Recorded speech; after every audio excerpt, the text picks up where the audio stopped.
Okay, so here's what I meant about making an edge selection to make something that's kind of complicated less complicated. Let's look at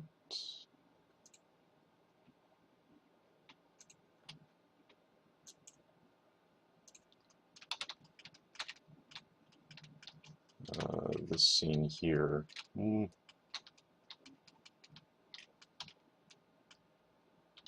Yeah, this should work. Okay.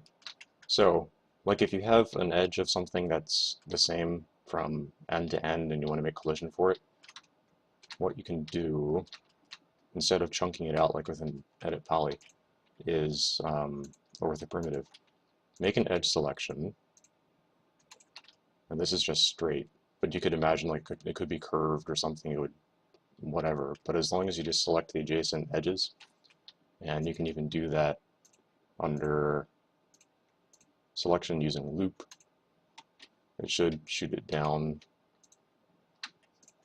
As long as the verts are welded together, it should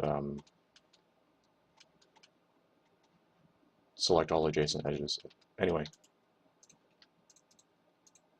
once you have that, you can create a new shape from selection, choose linear, because you want the vertices to match up to the spline that you're going to create.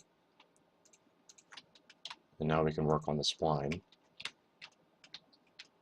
I like to use the sweep modifier because it gives you complete control over what the shape looks like, and you can actually choose your own shape, which I'll get to, and then choose where it's oriented relative to the shape, like that. So, get my bearings. If you wanted to make collision for this here, you could create a new shape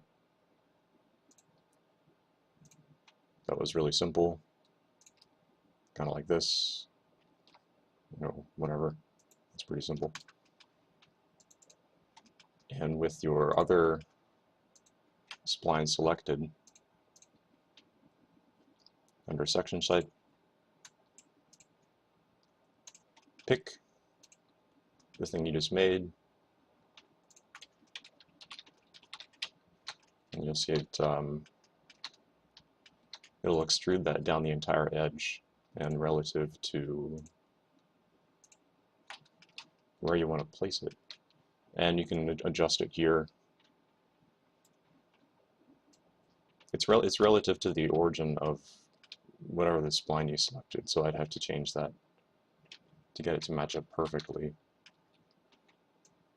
But you can also fudge it.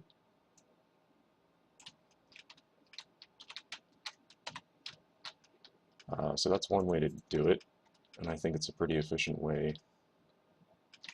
And then for even something like this, I would not bother with copying it and using an optimize, because it's basically a flat surface, so you'd have a much easier time just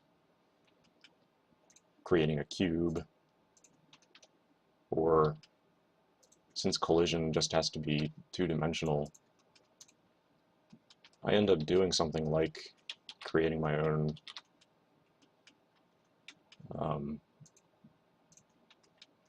profile of like the entire side of a building. Like in this case, I would do something like, you know,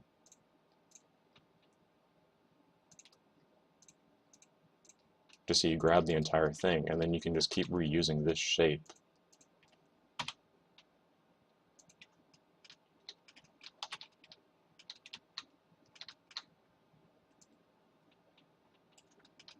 And then at that point, you're basically done.